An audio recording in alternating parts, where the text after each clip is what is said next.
Bismillahirrahmanirrahim. Assalamualaikum warahmatullahi wabarakatuh.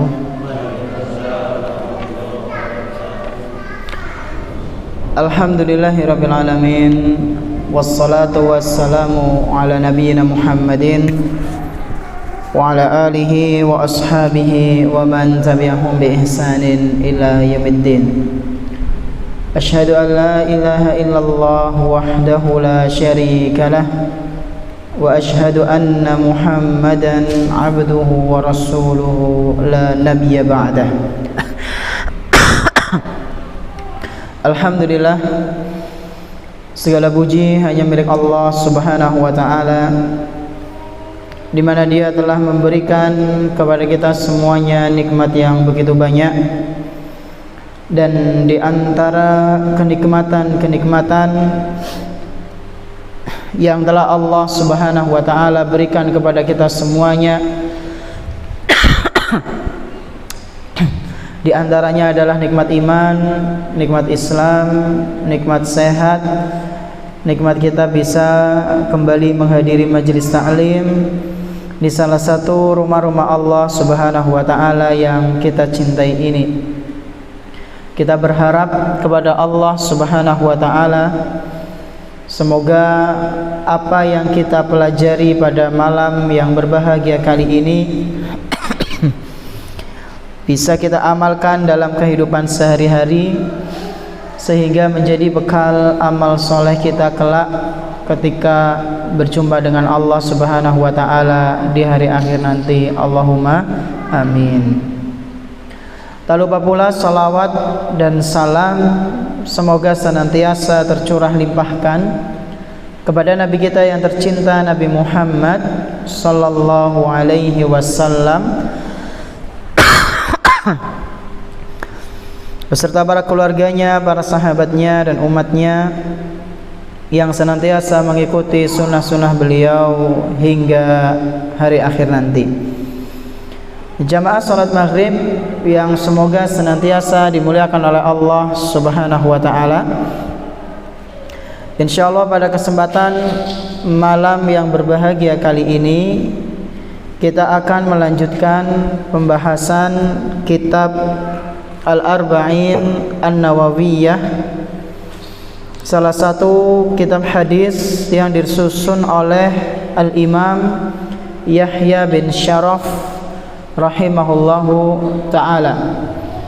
Dan kita masih di dalam hadis yang kepinten, hadis 24 ya, hadis 24. Dan kemarin kita belum selesai mengenai hadis ini, hadis ke-24. Insyaallah pada malam hari ini kita coba untuk melanjutkannya. Jika ternyata malam hari ini belum selesai juga, ya kita lanjutkan di pertemuan yang akan datang, karena hadisnya sangat panjang. Sebelum kita ke pembahasan, kita akan dengarkan terlebih dahulu hadis tersebut. Tafadhol Iqra. Bismillahirrahmanirrahim. Alhamdulillahirabbil alamin. Wassallallahu ala nabiyyina Muhammadin wa ala alihi wa sahbihi wa man ihtada bi hudahu ila yaumiddin. Allahumma ighfir lana wa liwalidayna wa limashayikhina wa li asatidatina wa li jami'il muslimin. Qala Syekh An-Nawawi rahimahullah, anna min dawin al-Ghifari radhiyallahu anhu anna Nabi sallallahu alaihi wasallam fima yarwi an Rabbihi azza wa jalla annahu qala ya ibadi inni haramtu dhulma ala nafsi wa ja'altuhu bainakum muharrama fala tadhalamu ya ibadi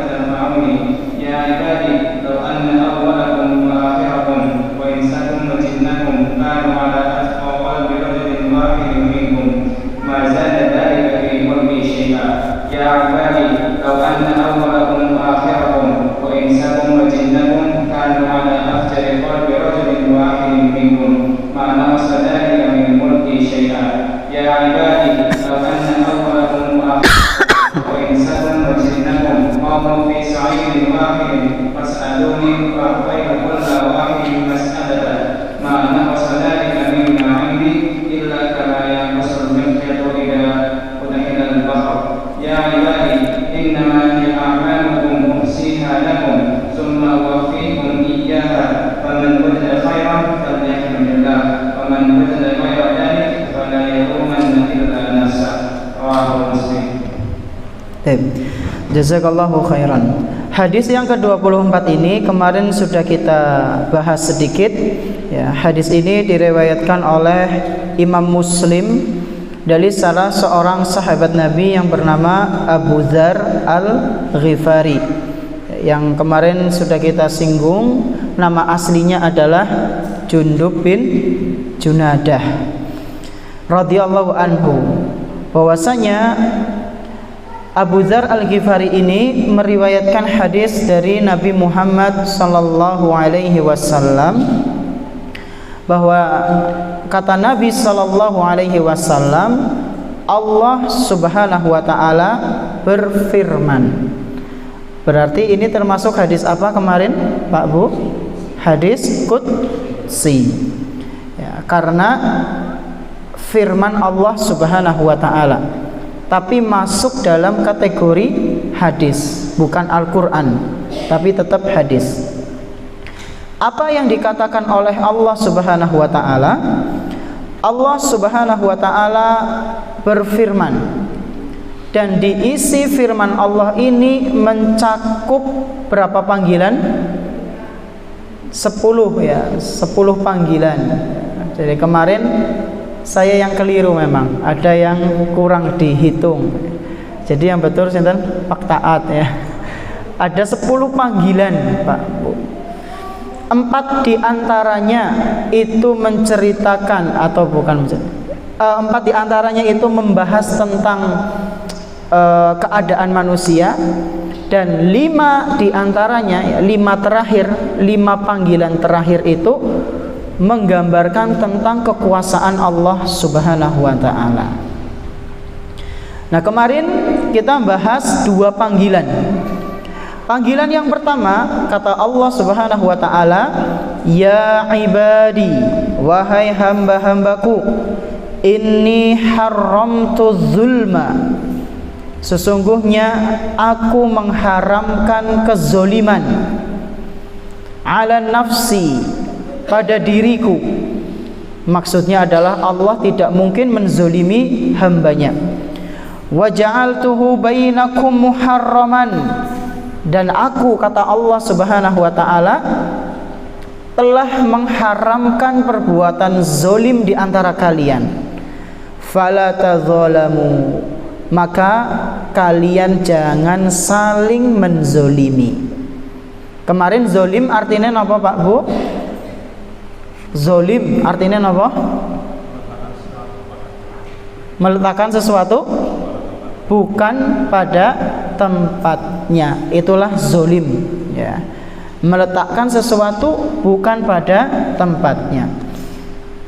Ini panggilan yang pertama, sudah kita bahas kemarin. Kemudian panggilan yang kedua,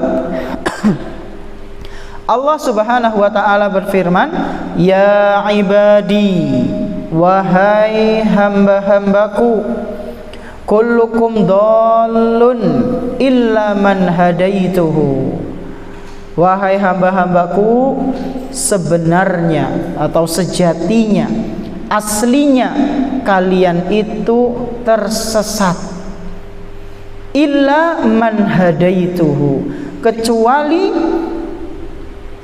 orang yang telah aku berikan hidayah.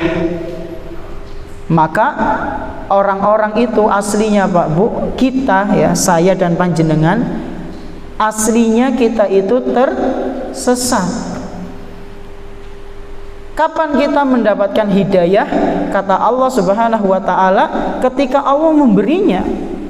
Berarti kalau misalnya Allah tidak memberikan hidayah ke kita, ya kita masih dalam keadaan tidak tahu apa-apa, sesat. Maka dari itu fastahduni ahdikum, mintalah hidayah kepadaku, niscaya aku akan berikan hidayah kepada kalian. Ini yang telah kita bahas di pertemuan kemarin. Sekarang kita masuk ke panggilan yang ketiga. Ya, panggilan pertama sudah, panggilan kedua sudah. Sekarang kita masuk ke panggilan yang kepinten? 3. Apa kata Allah Subhanahu wa taala?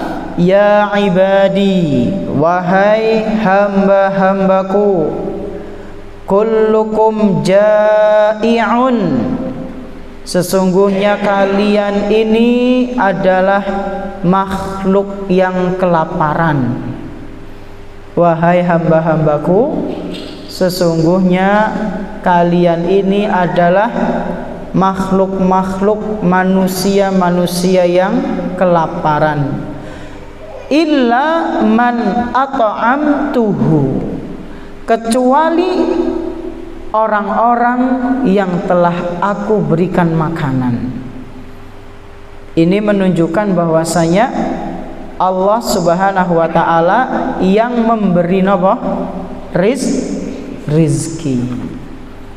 Makanan yang kita konsumsi, minuman yang kita konsumsi, jajanan, snack, itu semua yang memberikan sinten Pak Bu?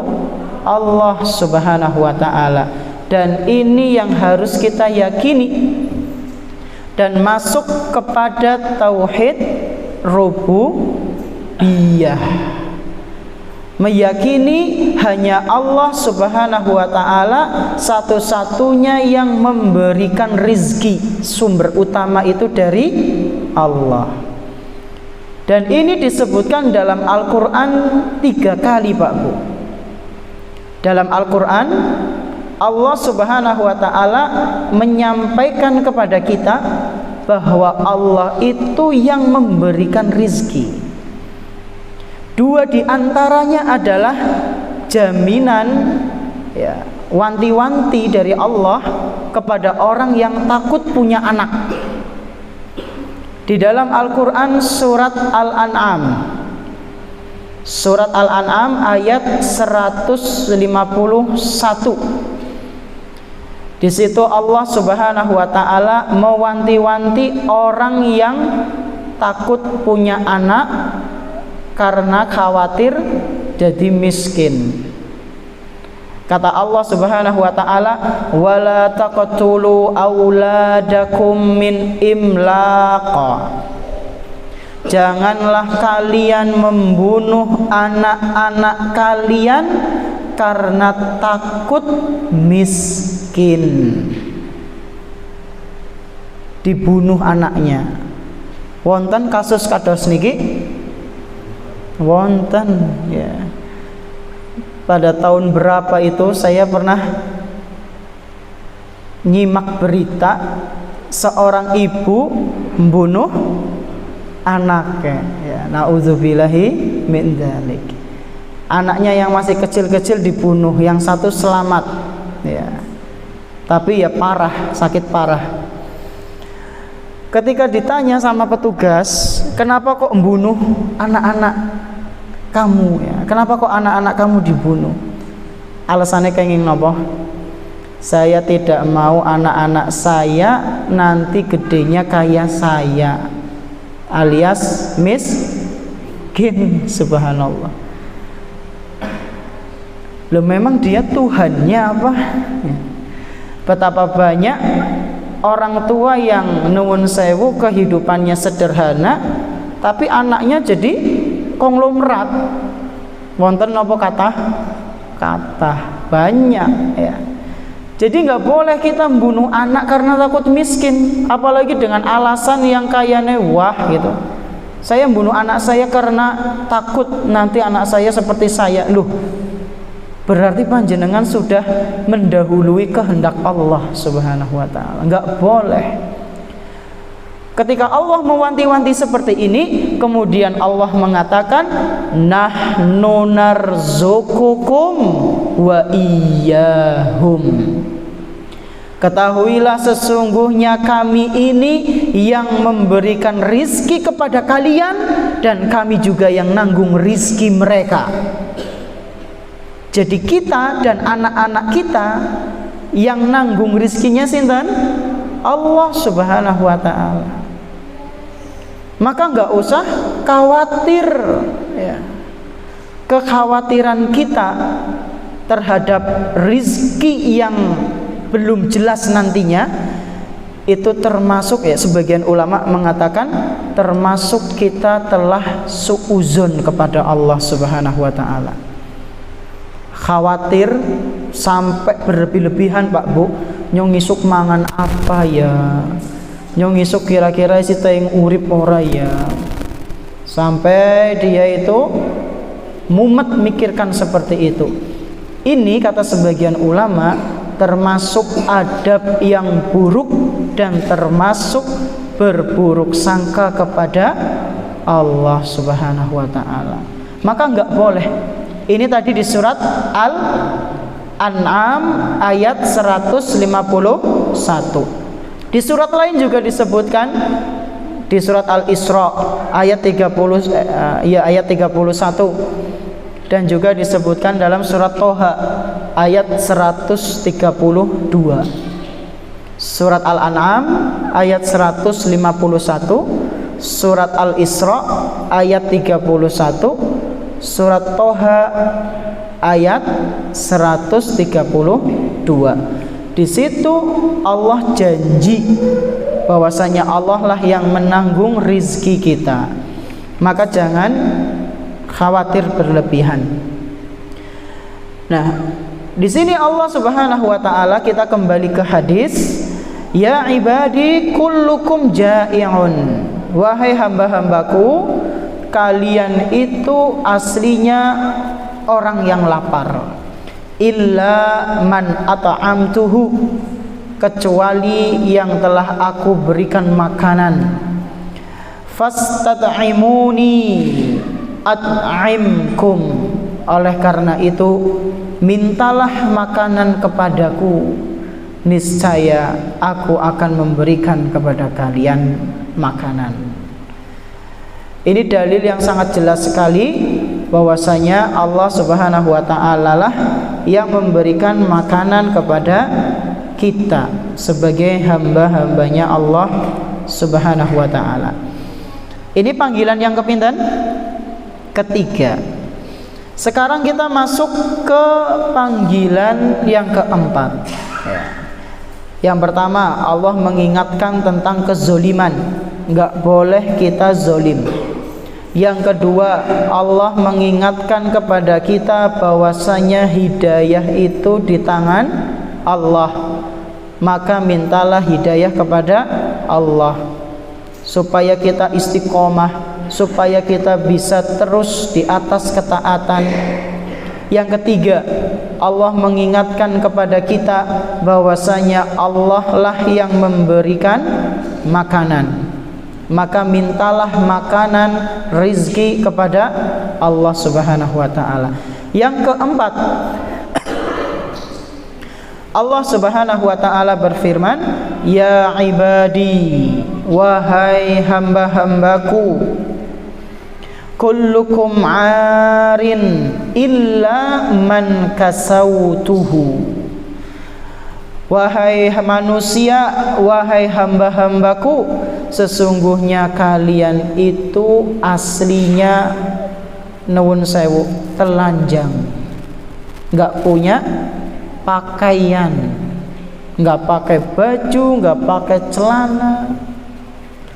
Illa man kasautuhu, kecuali yang telah aku berikan pakaian. Kecuali yang telah aku berikan pakaian. Jadi nggak cuma makanan, nggak cuma minuman, tapi fashion, pakaian, celana yang kita kenakan itu juga rizki dari sinten? Allah Subhanahu wa taala. Dalilnya apa Ustaz? Yang menunjukkan pakaian itu adalah rizki dari Allah. Dalilnya ya hadis ini dalam riwayat Imam Muslim, hadis sahih. Dalam Al-Quran ada tidak? Ada. Yaitu dalam Al-Quran surat Al-A'raf. Surat apa? Al-A'raf ayat ke-26. Di surat Al-A'raf ayat ke-26. Di situ Allah Subhanahu wa taala menyebutkan bahwasanya pakaian yang kita kenakan itu adalah pemberian dari Allah. Kata Allah Subhanahu wa taala, "Ya bani Adama, qad anzalna 'alaikum libasa." Wahai Bani Adam, wahai anak keturunan Adam, sesungguhnya kami telah memberikan kepada kalian libasa. Libasa niku napa? Pakaian. Ya, libasa niku pakaian. Yuwari sawatikum warisha. Yang mana pakaian itu fungsinya adalah sebagai penutup aurat dan juga sebagai hiasan. Ini fungsi utama apa? Pakaian, Pak Bu. Jadi pakaian yang bener niku pakaian yang menutup aurat. Udu malah bentuk aurat, ya, bahaya banget ya. Dan ini yang telah diprediksi oleh Nabi Sallallahu Alaihi Wasallam, nanti di akhir zaman akan ada para wanita yang dia itu berpakaian tapi hakikatnya telanjang, lekak lekuk tubuhnya kelihatan, kainnya transparan ya. Wis ana apa urung gue? Wis nonton apa dereng? Kata sering merugi kayaknya. Nah itu memang sudah diprediksikan.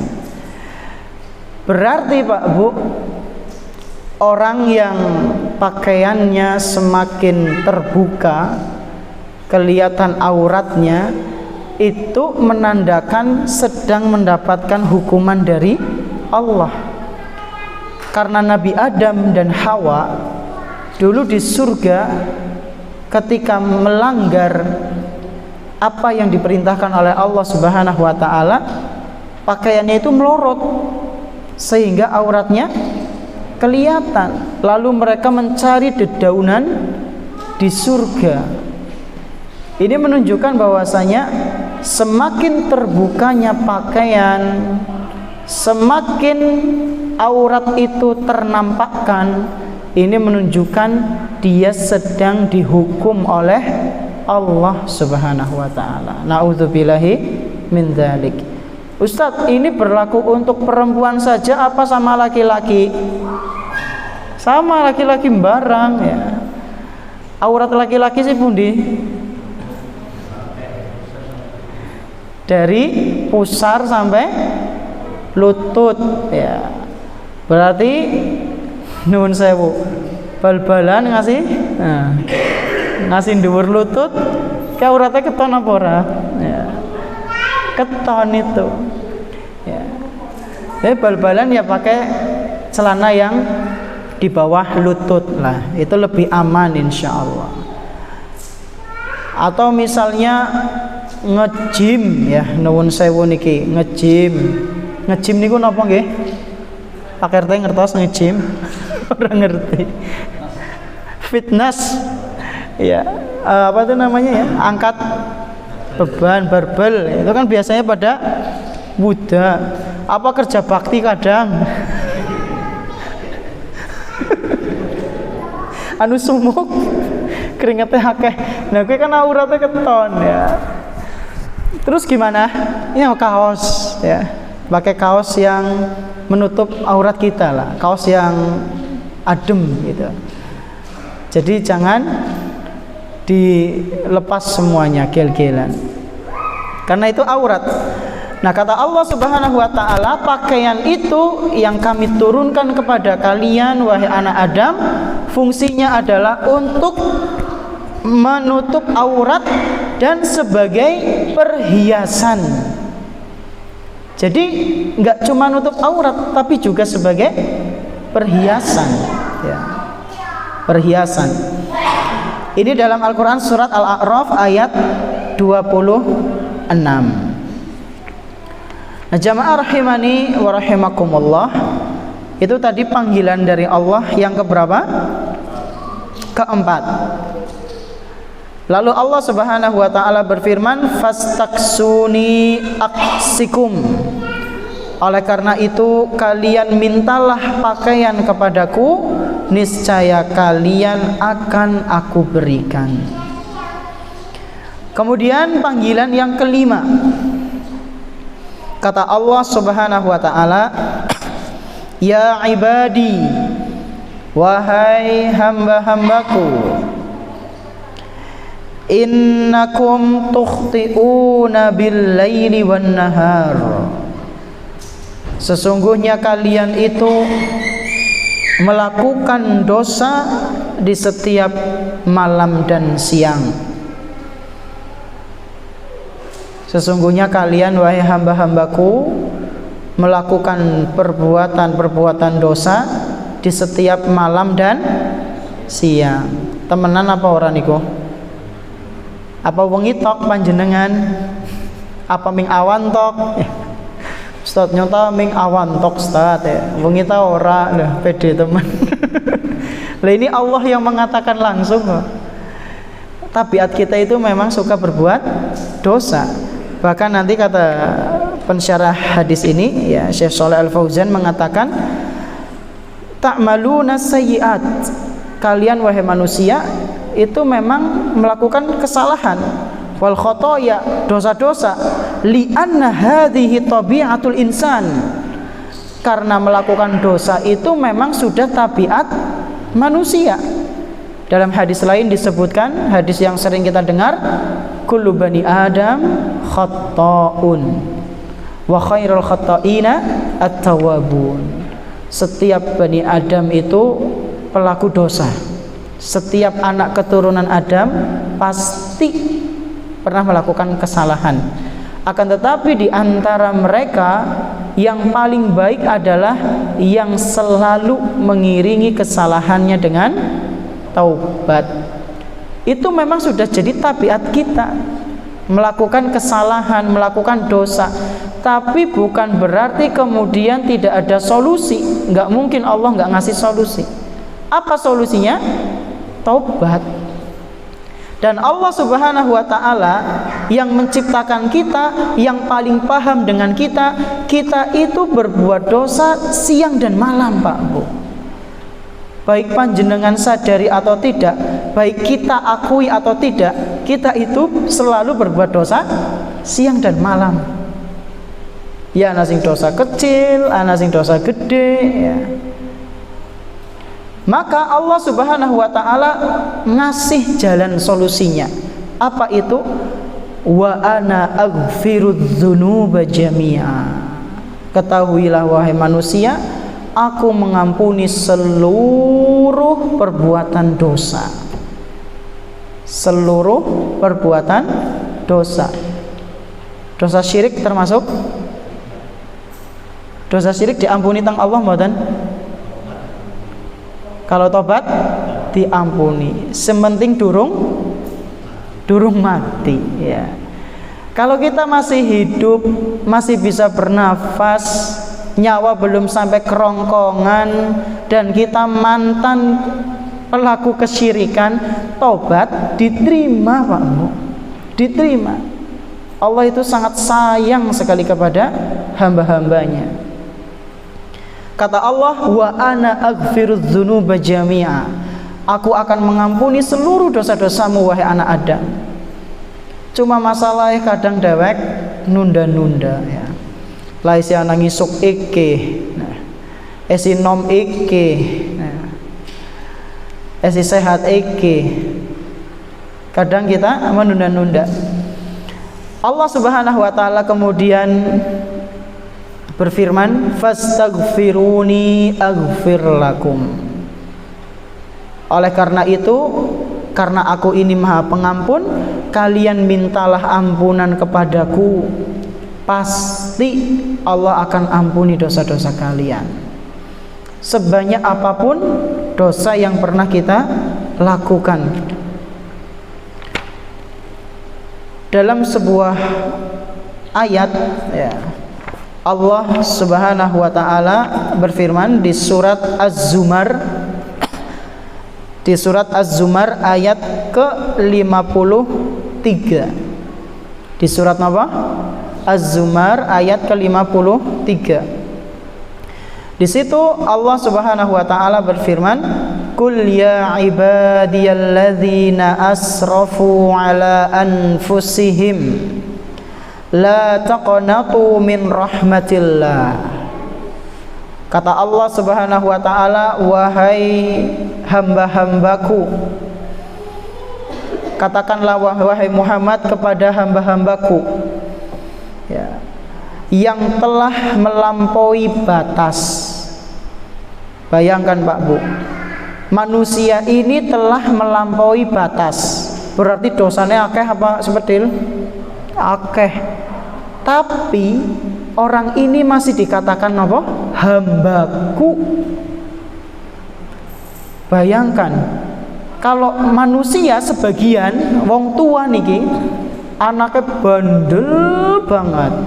Pokoknya kabehan semua perbuatan jahat dilakukan sama anaknya. Kadang itu ada orang tua sing ngasih, "Ngapa kok balik maning udah anaknya nyong?" Ya.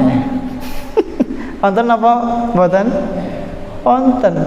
Karena saking nopone, saking angele, saking mangkele ya, saking emosine, bocah kiye nglakukna perbuatan-perbuatan yang ya bisa dianggap lah enggak senonoh gitu. Sampai orang tuanya itu nganggep anaknya itu bukan anak dia karena saking marahnya.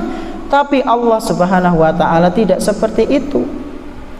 Sebanyak apapun dosa kita ya, separah apapun keadaan kita, seburuk apapun masa lalu kita, kalau kita kembali kepada Allah, Allah masih manggil kita dengan hambaku. Itu panggilan kasih sayang jamaah. Wahai hamba-hambaku yang telah melampaui batas, la taqnatu mir rahmatillah. Jangan sampai kalian itu putus asa dari rahmat Allah Subhanahu wa taala. Jangan sampai kita merasa aduh nyong wis kadung dosane akeh, kayane ora oleh ampunan loh. Tidak Pak Bu. Bahkan orang yang pernah bunuh pinten nyawa? 100 apa 99? 100 ya. 100 nyawa. Jadi dia itu telah membunuh 99 nyawa. Terus datang kepada ahli ibadah. Ahli ibadah ini tidak memiliki ilmu. Dia tanya, "Wahai rahib, saya ini telah membunuh 99 nyawa. Masih adakah kesempatan saya untuk bertaubat?" Kata si ahli ibadah niki napa?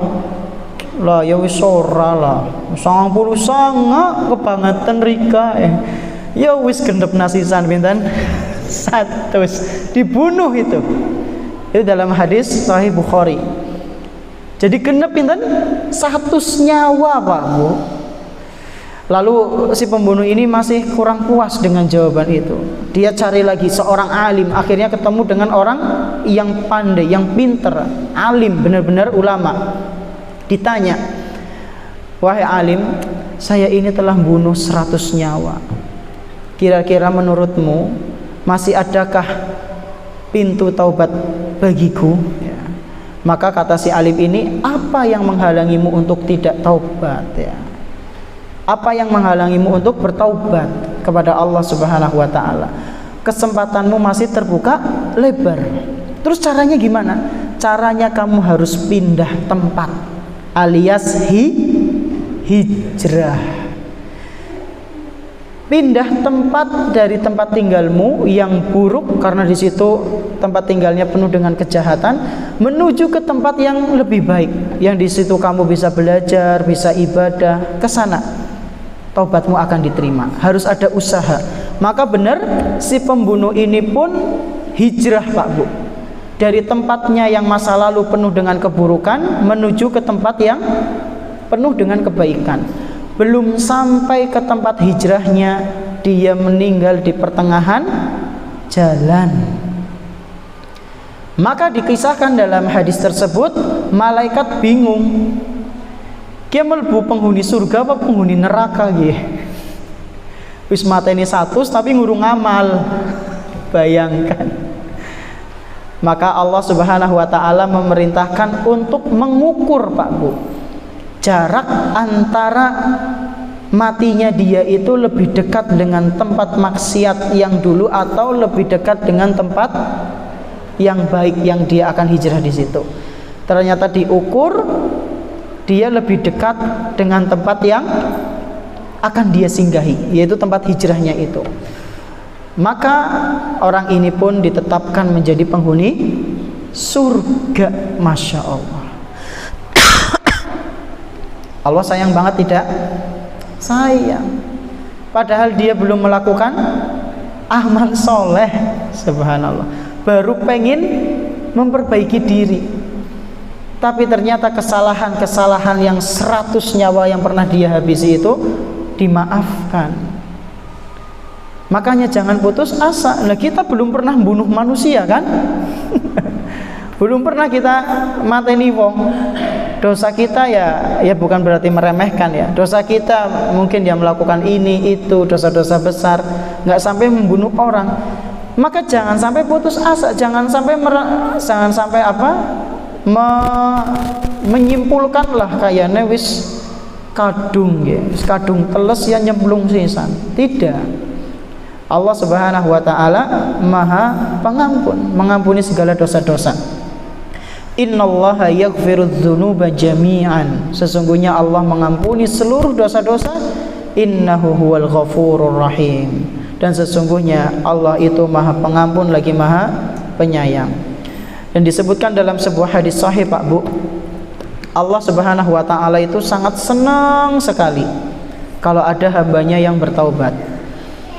Sampai-sampai Rasulullah Sallallahu Alaihi Wasallam itu mempermisalkan, menganalogikan dengan orang yang sedang dalam perjalanan, dia membawa unta.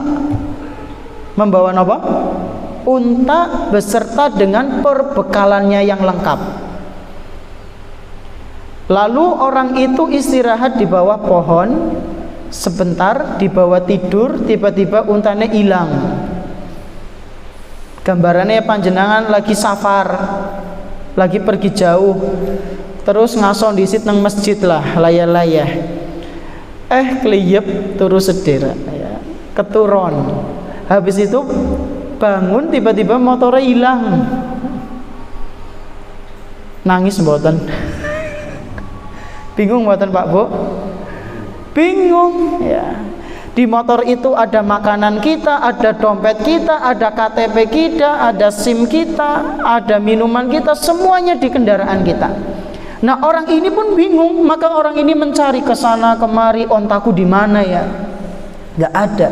Akhirnya orang ini pun sudah pasrah, tidur lagi di tempat semula. Ketika bangun, tiba-tiba untanya itu sudah di hadapannya. Orang ini seneng banget. Ya kayak kita, motornya ketone hilang, jebule ngerti-ngerti motornya balik maning, disilih kancane orang ngomong. Oh ternyata motornya tidak jadi hilang. Senang mboten? Senang. Orang ini pun sangat senang sekali. Ontanya tiba-tiba datang sendiri membawa perbekalannya yang begitu banyak. Maka saking senangnya orang ini sampai mengatakan, ya Allah, kamu ini budakku sementara aku Tuhanmu. Salah ngomong ya. Lalu kata Nabi SAW, ketahuilah Allah Subhanahu wa ta'ala jauh lebih bahagia daripada orang tersebut ketika ada hambanya yang bertaubat. Kalau ada di antara hamba-hamba Allah bertaubat kepada Allah Subhanahu wa ta'ala, Allah itu lebih senang daripada orang yang tadi menemukan ontanya yang telah hilang. Maka ini sebagai nasihat untuk kami pribadi dan jamaah sekalian, perbanyaklah bertaubat, istighfar, minta ampun kepada Allah atas segala dosa-dosa yang pernah kita lakukan. Ini panggilan yang kelima ya, yaitu mengenai ampunan dari Allah Subhanahu wa ta'ala. Insyaallah 5 panggilan terakhir kita akan bahas di pertemuan yang akan datang biidznillah ta'ala.